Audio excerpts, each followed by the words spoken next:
Assalomu alaykum aziz qarindoshlar. Anglayotganinglar. Yozuvchi Abduvali Alining Tug'luq Demirxon nomli romani. Barbod bo'lgan aqida. Kirish so'z o'rnida. Qalam dunyoning izzati va oxiratning sharpidir. Hadis sharifdan. Miladiya 1225-yili Buyuk istilochi Chingizxon o'z hukmronligi ostidagi Quyosh patmas zamin deb atalgan bepoyon keng zaminlarni o'zining Juchi, Chog'atay, O'gaday va To'luy qatorliq 4 o'g'liga suyrg'al qilib bo'lib berdi. Bu suyrg'alliklar tarixda Oltin O'rda xonligi, ya'ni Qipchoq xonligi, Chog'atay xonligi, O'gaday xonligi va Elixoniya xonligi deb atalgan ayrim-ayrim 4 xonlik bo'lib qurildi. Bu yerdagi Elixoniya xonligiga mundaq izohat berilibdi. Elixoniya xonligi To'luy xonning navrisi Helaku tarafidan 1253-yili hozirgi Eronning Tabriz shahrini poytaxt qilib qurilgan xonlikning nomi deyilibdi. Chog'atay xonligi Chingizxonning 2-o'g'li Chog'atayning suyrg'alligini va bu suyrg'allikda tiklangan hokimiyatning nomini ko'rsatdi. Bu xonlik shu chog'larda Tangri tog'larining g'arbidagi Sir daryosi bilan Omu daryosining oraliqidagi Mavaraun nahri deb ataladigan keng zaminlarni ham Yettisu vodisi, Ili vodisi, Manglay suyar, Pamir atroflari, Farg'ona vodisi, Badaxshon, Baliq va Qunduz qatorliq bepoyon joylarni o'z ichiga oladi. Chog'atay o'z poytaxtini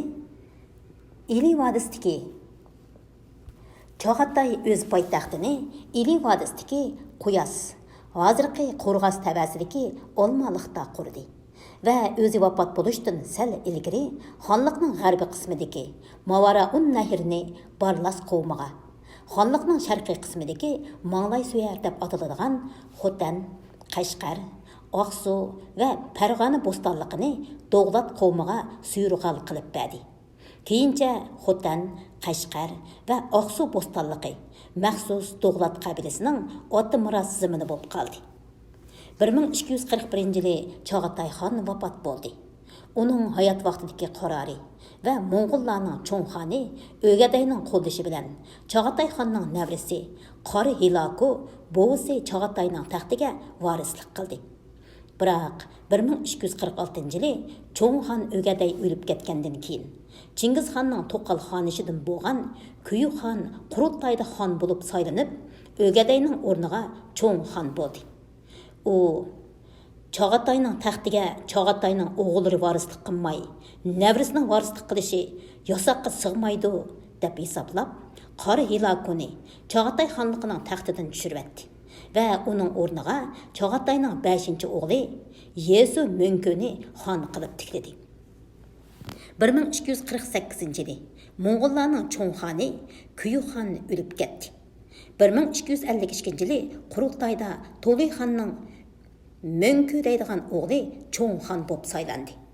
U taxtga chiqibla Qori Hilakuni yangi boshdan Chog'atay xonligining taxtiga chiqadi. Taxtdan mahrum qilingan sobiq xon Yesu Mönkü taqdirga tan bermay to'plan ko'targan bo'lsa-mu, ammo cho'ng xon Mönkü tarafidan qattiq bostirildi.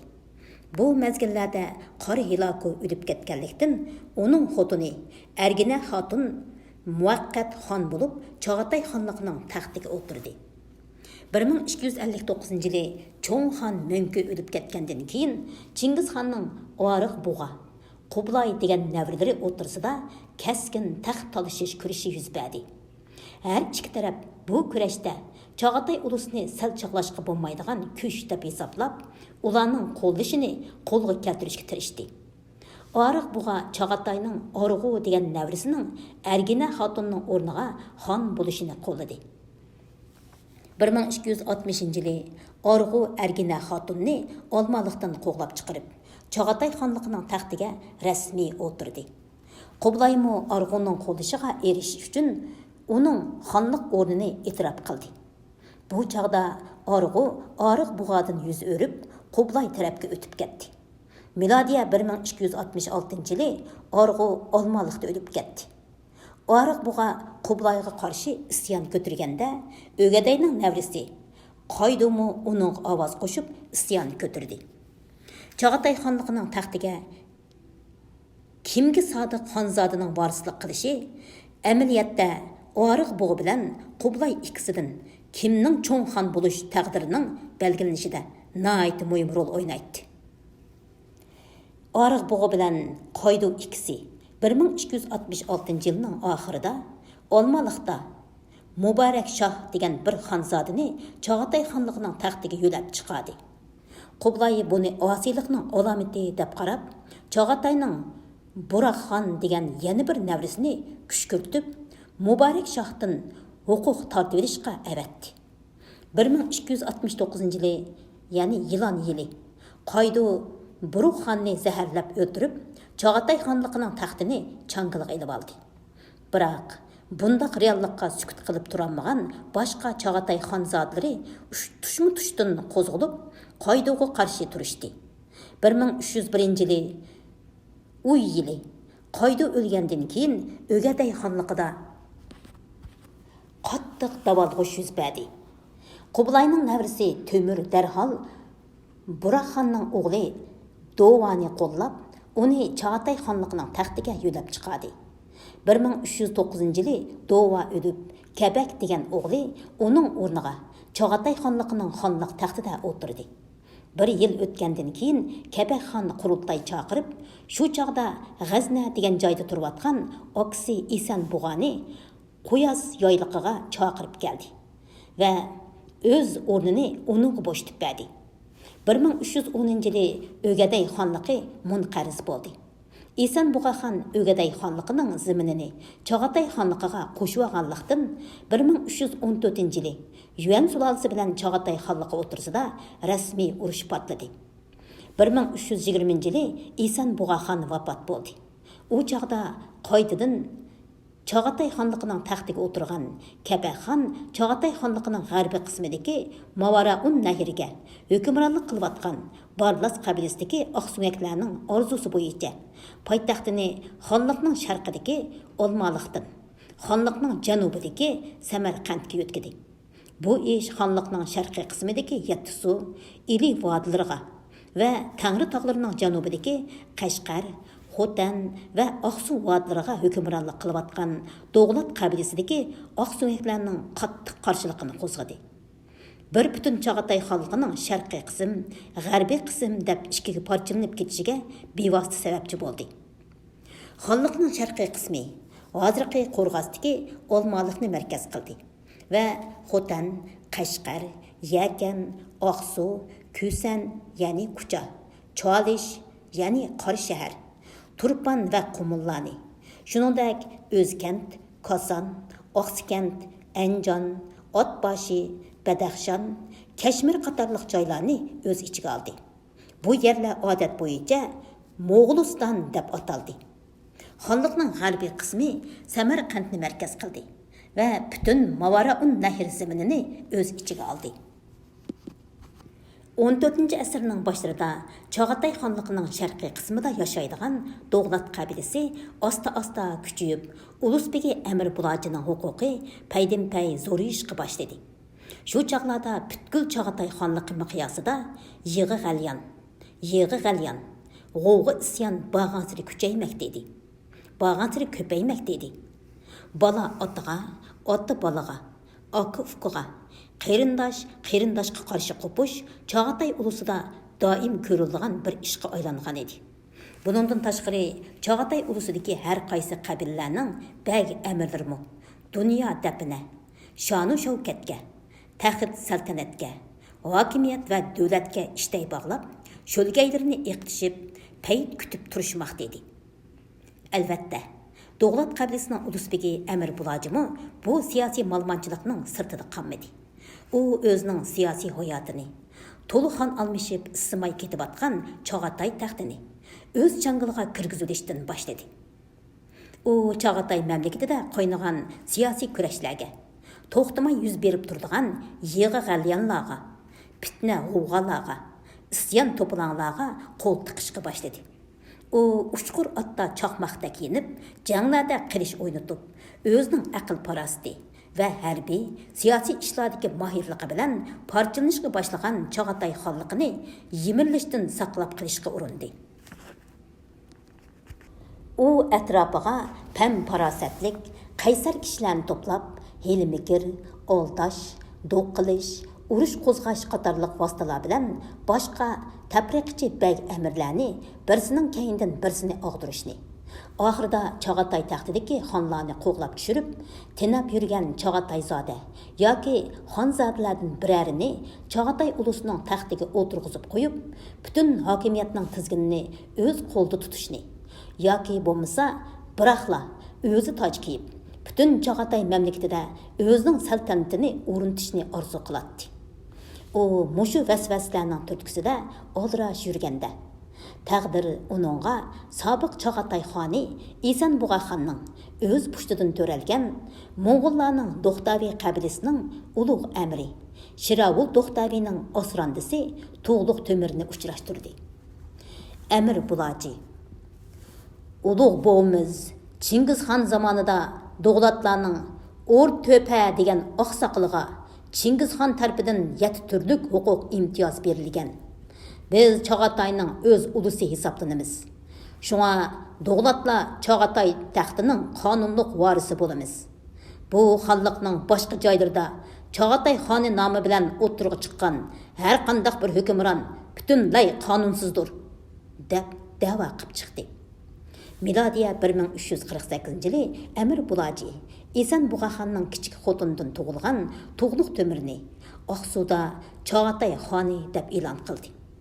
Amir Bulajining bu ishi Do'g'latlarning xonliqdagi siyosiy o'rnini texmi kuchaytdi. Tangri tog'larining shimoliy va janubidagi har qaysi Mo'g'ul qabilalari orqa-orqadan uningga bosh egib, tavallik bildirishdi. Natijada Do'g'latlar Chagatai xonligining g'arbiy qismidagi Barlas qabilasi bilan yakma-yak elisha oladigan vaziyat shakllandi.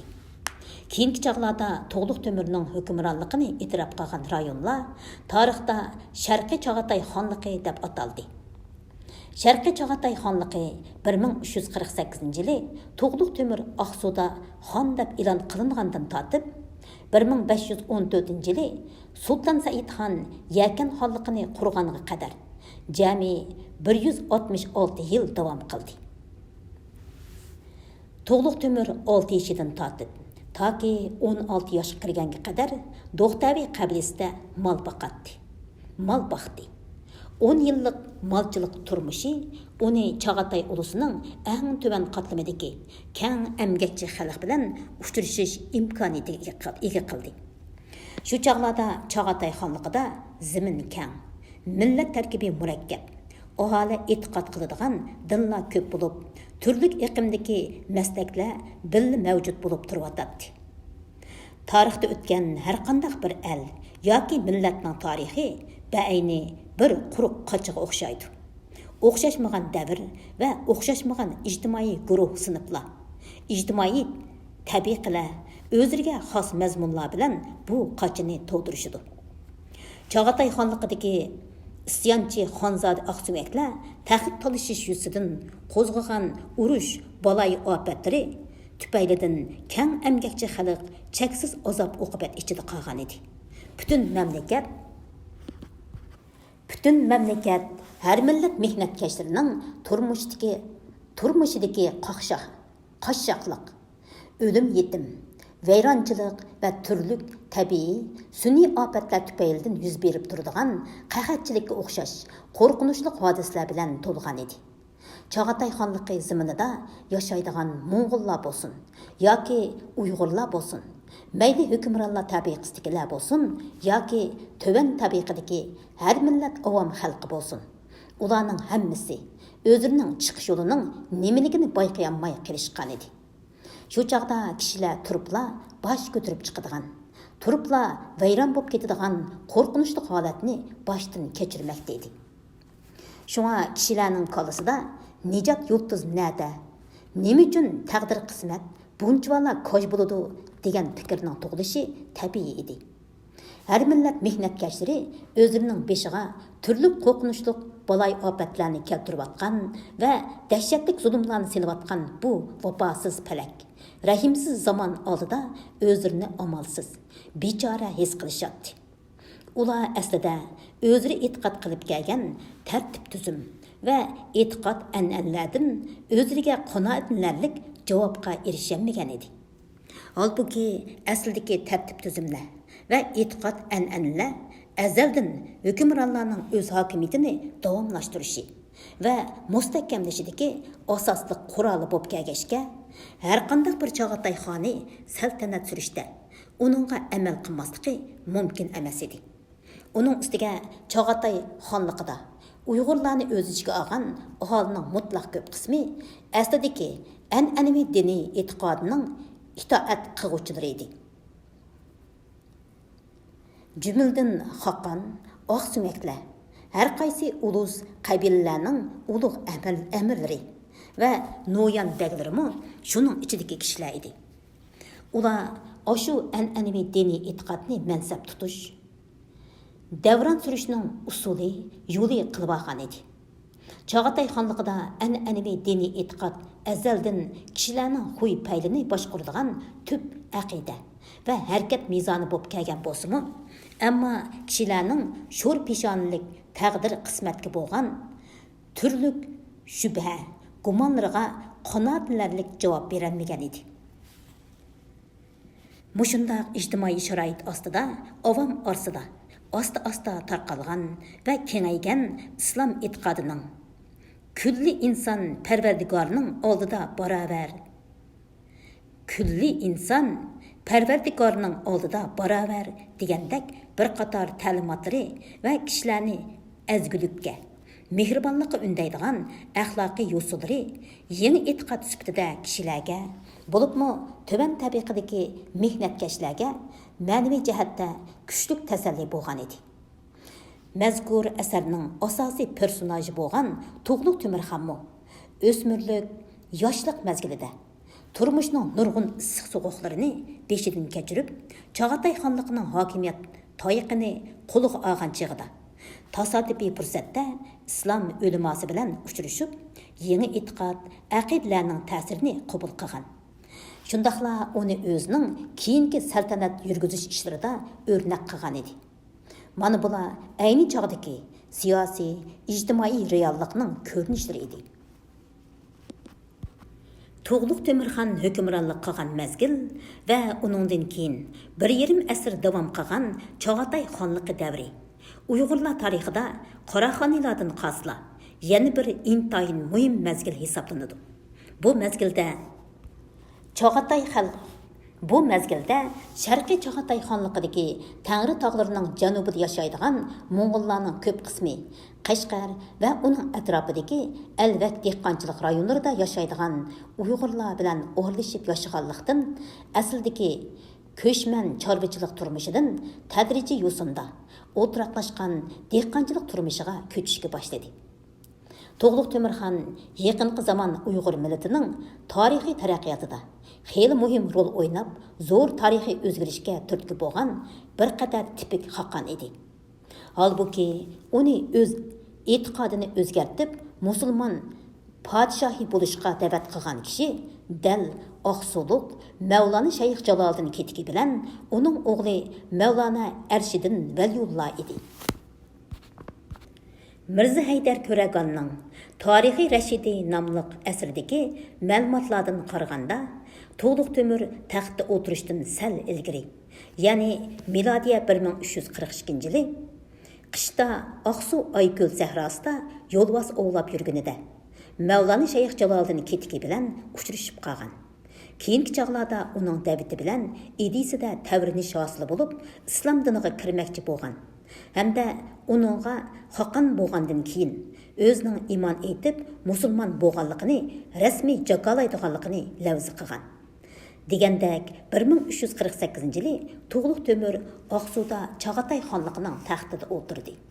1354-yili Olmaliqda Mavlona Shayx Jaloliddin ketigining o'g'li Mavlona Arshiddin Valiyullohning da'vat qilishi bilan oshkora iymon etib, islom sunnatlarini to'liq bajo keltirgandan keyin o'zining Budda dinini tark etib, islom diniga kirganligini olamga jakoladi.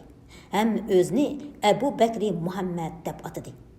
Bütün mavkabmi uningga agishib, to'pi bilan iymon etib, islom diniga kirgan edi. Bu yerdagi mavkab degan so'z xon podshohlarning atrofidagilar degan ma'noda ekan.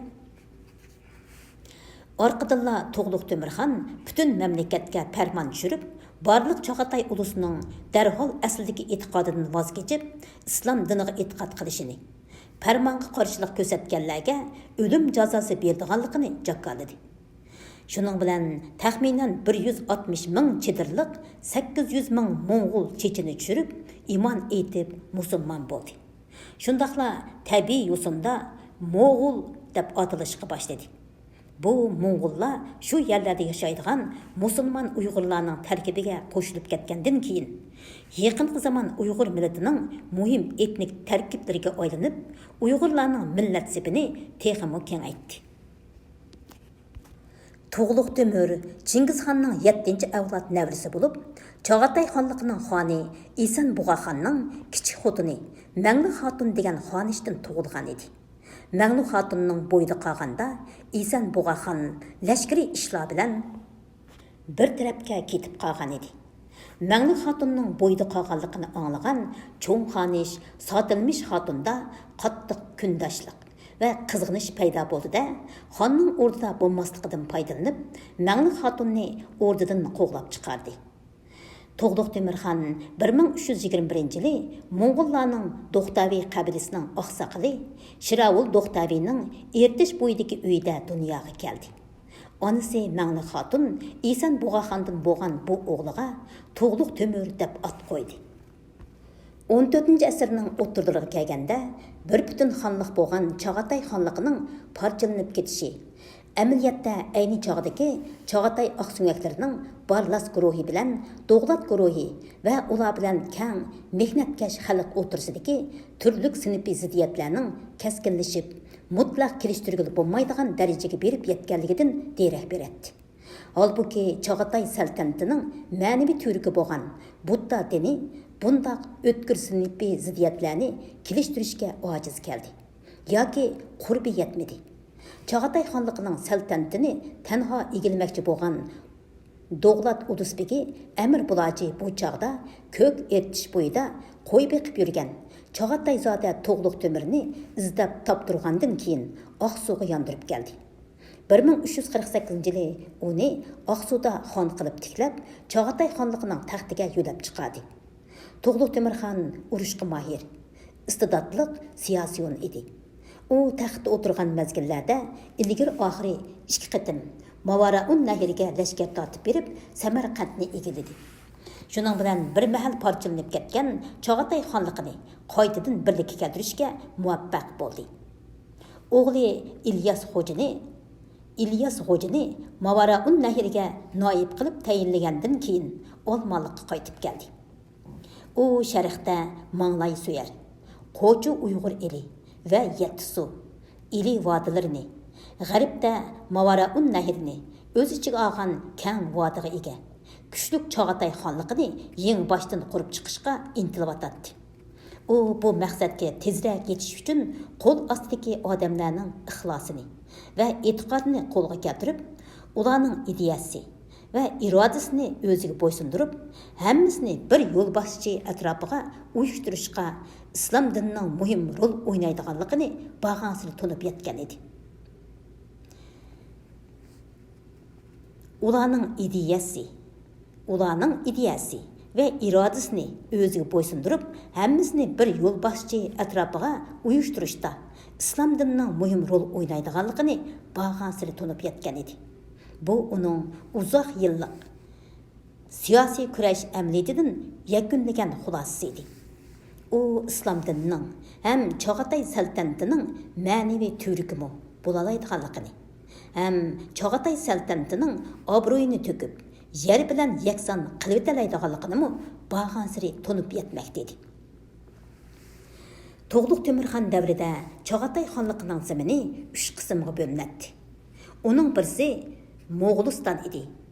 Bu rayonning sharq tarafi Oltay tog'laridan boshlanib, g'arb tarafi Talas daryosining sharqidagi Qipchoq dalosigacha tutishadi. Shimol tarafı Cho'chak tog'lari va Ko'kcha dengiz, ya'ni Balqash ko'li bilan chegaralanadi. Janub tarafı Tangri tog'larining shimoliy etaklarini o'z ichiga oladi. Bu yerlarda bepoyon o'tloqlar, osmon palak tog'lar va daryo iqinlar ko'p bo'lg'achqa suyi alvak, mol beqishga muvofiq keladi. Yana birisi Mang'lay suyar edi. Bu rayon Qorqurum tog'larining sharqidagi Xotan, Yakan, Qashqar, Oqsu, Kusan, Charchan, Choqliq qatorliq joylarni va Pomirning g'arbidagi Farg'ona, Badaxshan qatorliq joylarni, ba'zida Mavaraun Nahir rayonini o'z ichiga olgan edi. Bu joylarda yashaydigan aholi asosan Uyg'urlar bo'lib, ular dehqonchilik bilan shug'ullanadi. Yana birisi Qo'chi Uyg'ur eli edi. Bu yer Turpan Uyg'ur ediqutliqi, Cholish, ya'ni Qora shahar va Qumul rayonlarini o'z ichiga oladi. Bu rayonlarda yashaydigan Uyg'urlar ham dehqonchilik, ham chorvachilik bilan shug'ullanadi. To'g'liq Temirxon va uning varislari o'z xonligining sharqidagi muhim o'lkasi bo'lgan Qo'chi Uyg'ur elidagi Cholish, Turpan va Qumul qatorliq joylarda hamda Mang'lay suyar o'lkasining Charchan choqiliq, Ko'ksheil tog'lari atrofida islom dinini kengaytirish uchun bu yerlarda ilgari islom diniga kirgan muridlardan foydalangan va Qashqar, Xotan, Yakan, Oqsu, Kusan, O'zkent, Koson, Oqsikent va Anjon, Otbashi qatorliq joylarda qo'llangan majburlash vositalariga o'xshash ig'ir, qonliq tadbir vositalarini qo'llanishga majbur bo'lgan edi. Bu joylarda yashaydigan va o'zlari ixlosmand buddist hisoblanadigan Uyg'urlar ichida tarixda islom dinining intayin sodiq muridlari yetishib chiqqan edi. To'g'liq Temirxon va uning varislari Cholish, Turpan qatorliq joylarda islom dinini joriy qildirish uchun qattiq, qonliq vositalarni qo'llanish orqali bu joylarda yashaydigan buddist Uyg'urlarni islom dinini qabul qilishga majburlagan bo'lsa-mu, lekin uningdan ikkilanguchilar hamon yo'shirin holda aslidagi ma'budlarga ibodat qilib turishdi. Shu sababdan To'g'liq Temirxon va uning varislari har bir buddist Uyg'urning uyida birdan musulmon Mo'ng'ulni basqa qilib turg'izdi. Bu basqaqlar agar islom diniga yangidan kirgan buddist Uyg'urlarning isyon ko'tarmoqchi bo'lganlik shapsini sezib qolsa, shu an Mo'g'ul ma'murlariga ma'lum qiladi.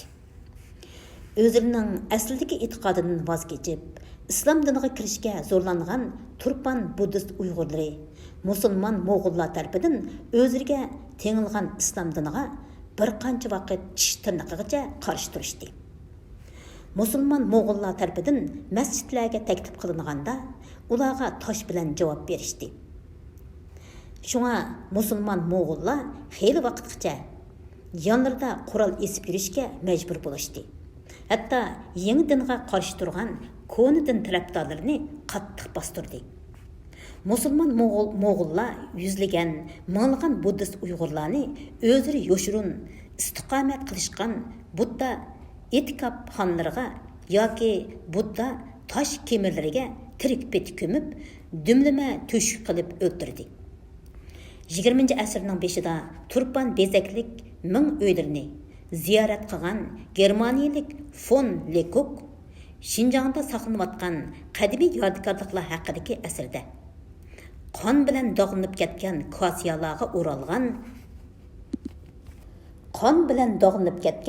kosayalarga o'ralgan rohiblarning qurib qolgan jasadlarini ko'rdik.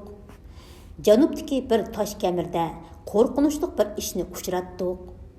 Ko'milgan eshikni ichishimiz bilan tangla kam deganda 100 ga yaqin Budda ocharining dövlab qo'yilgan jasadlarini ko'rdik. Ularning tenida qo'rqinchli jarohat izlari ta hozirgacha saqlanib qolgan. Bu jasadlarning ichida birisining beshi cho'qqisidan inkigacha bir qilish bilan kesib tashlanganda ko'rinadi deb yozgan edi. To'g'liq Temirxon va uning varislari o'z qavmi bo'lgan buddist Mo'ng'ullarni oyab qo'ymagan edi. U va uning musulmon varislari islom dinini qabul qilishga unamagan 160 ming Mo'ng'ulni beshiga taqim mixini qiqib o'ltirgizib edi.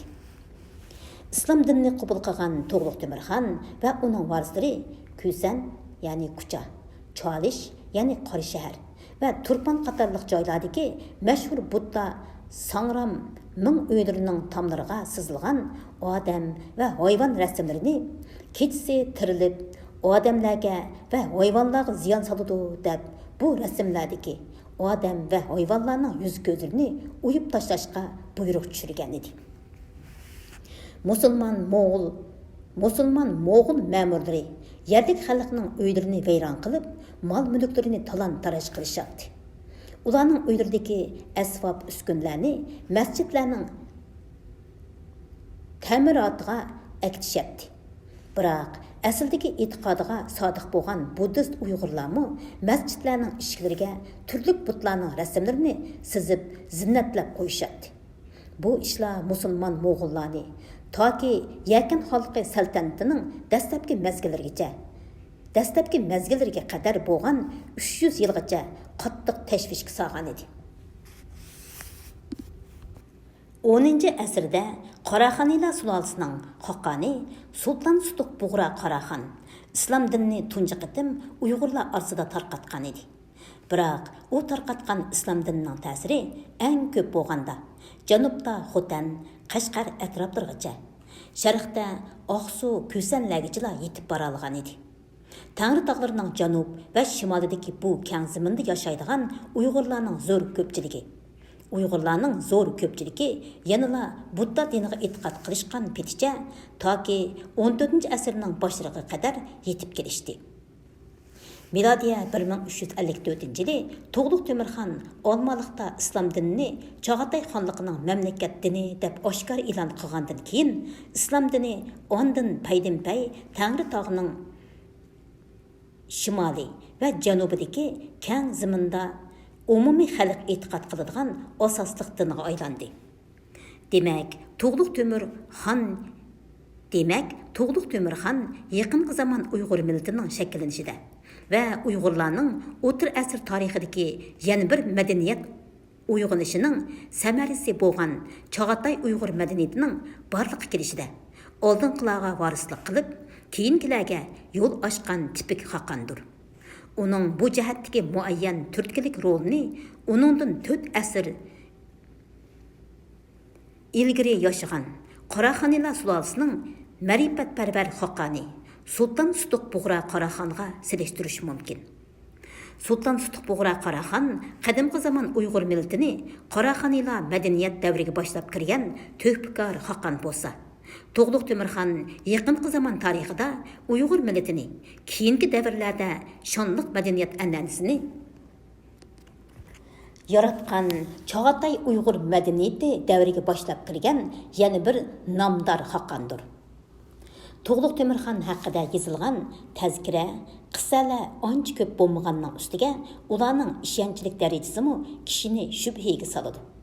Faqat Sharafiddin Ali Yazdi yozgan Zafarnoma bilan Mirza Haydar Ko'ragan yozgan Tarixiy Rashidi degan asardala To'g'liq Temirxon to'g'riliq bir qadar ishonchlik ma'lumot berilgan. Men To'g'liq Temirxon haqida bir badiiy asar yozishni uzoqdan beri o'ylab kelayotgan edim. Shunga mushu orzuning vasvasida qo'limga necha qitim qalam elib yozishga tamshaldim.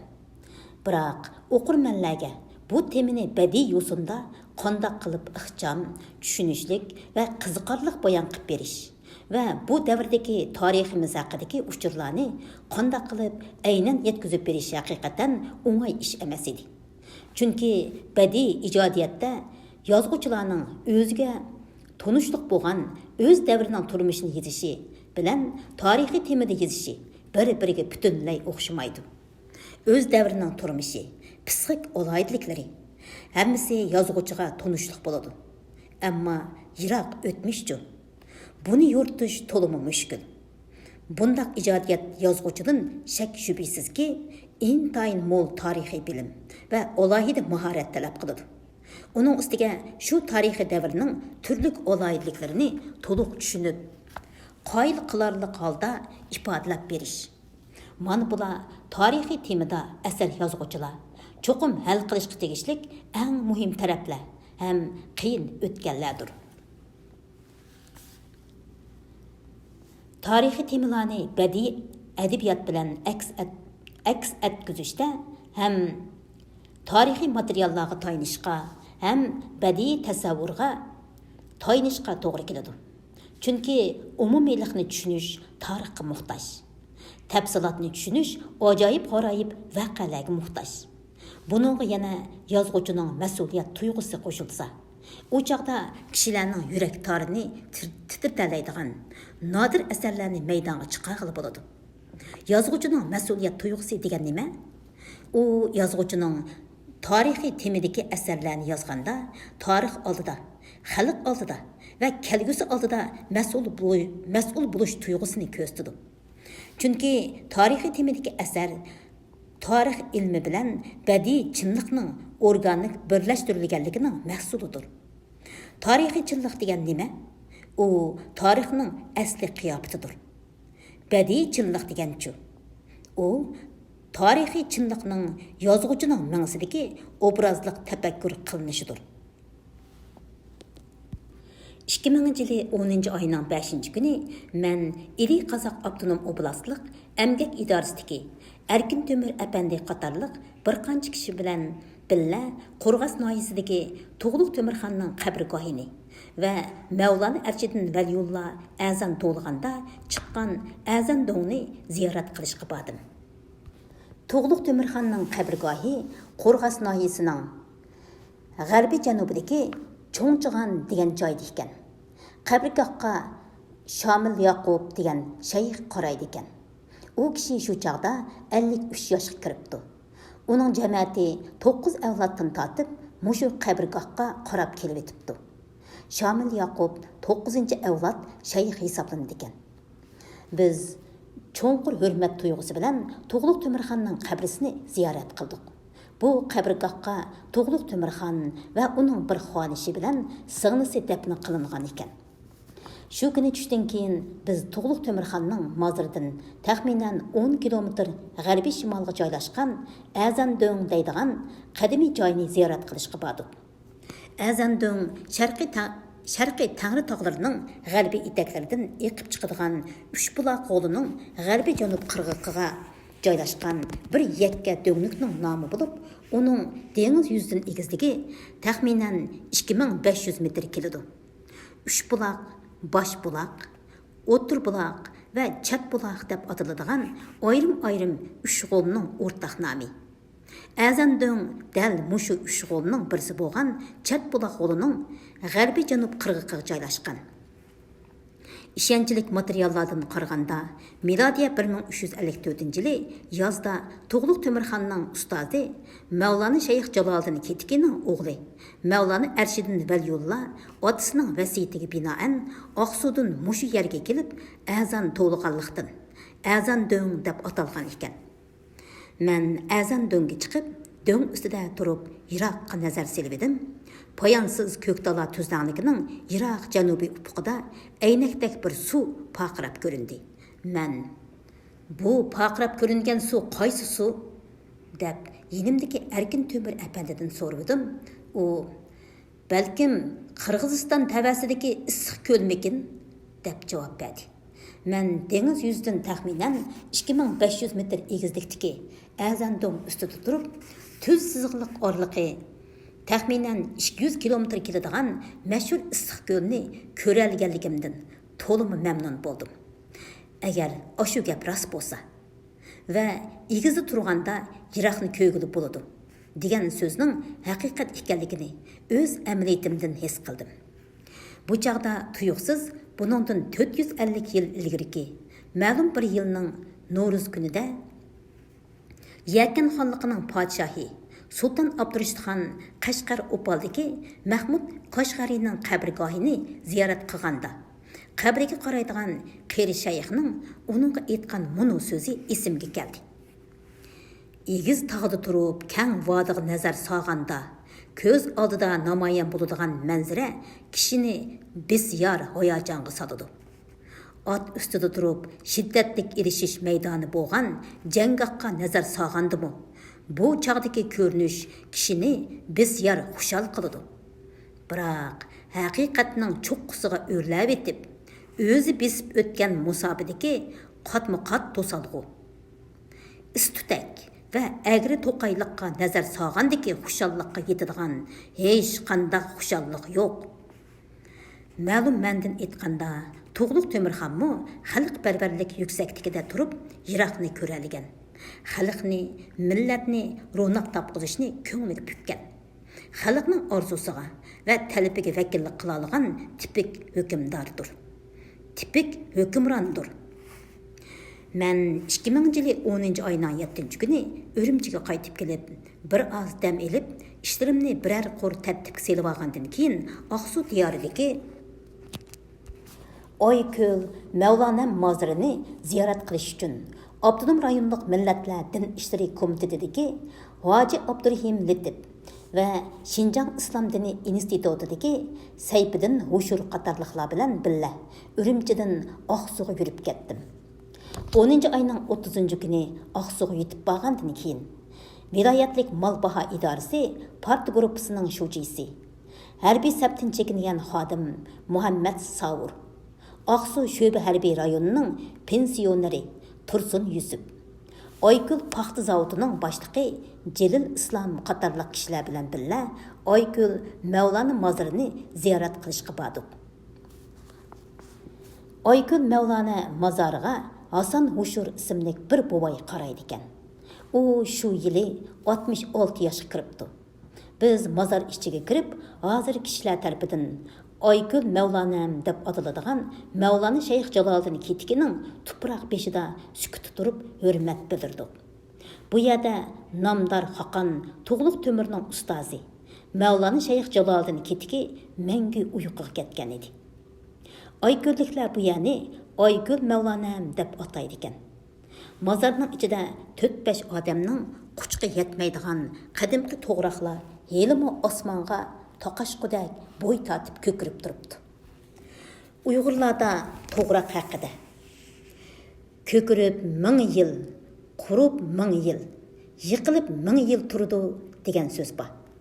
Balkim to'g'roqning cheksiz hayotiy kuchga ega ekanligini suratlab berishda buningdimi obdonroq so'z bo'lmasa kerak.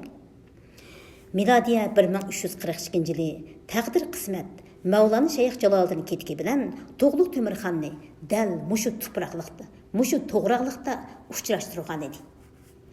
Men 1000 yillik tarix ega bu qadimiy to'g'roqliqqa qarab, bu qadimiy to'g'roqlarga qarab Mavlana Shayx Jaloliddin Ketikining oshu to'g'roqlar ostida Tuğluq Temirxon bilan suhbatlashib o'tirganligini, intayin savirchanlik bilan uni yip-yangi e'tiqod orqali qurollantirayotganligini ko'rgandak bo'ldimda, bu muborak tuproqdan o'chimlab elib, ixtiyorsiz ko'zlarimga surtishga boshladim.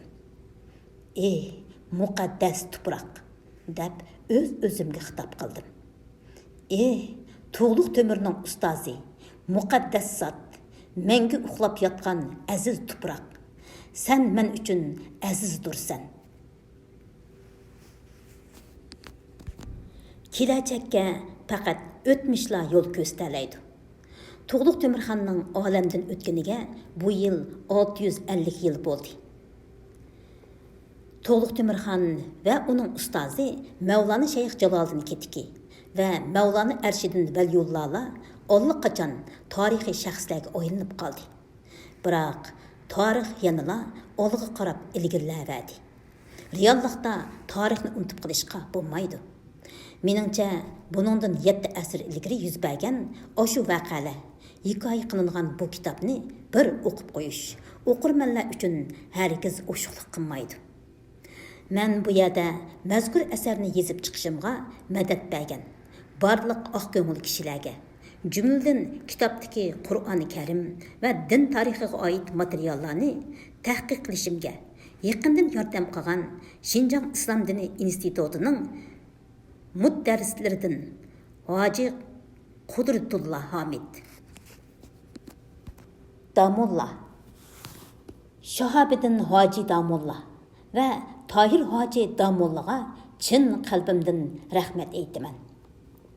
2000-yili 10-11 oylar, 2014-yili 9-oy, G'ulja, Oqsu, Urumchi. Bugungi kitob o'qish mush yergacha bo'ladi. Hammanglarga xayrli kunlar. Bahar Gulzibullah o'qidi.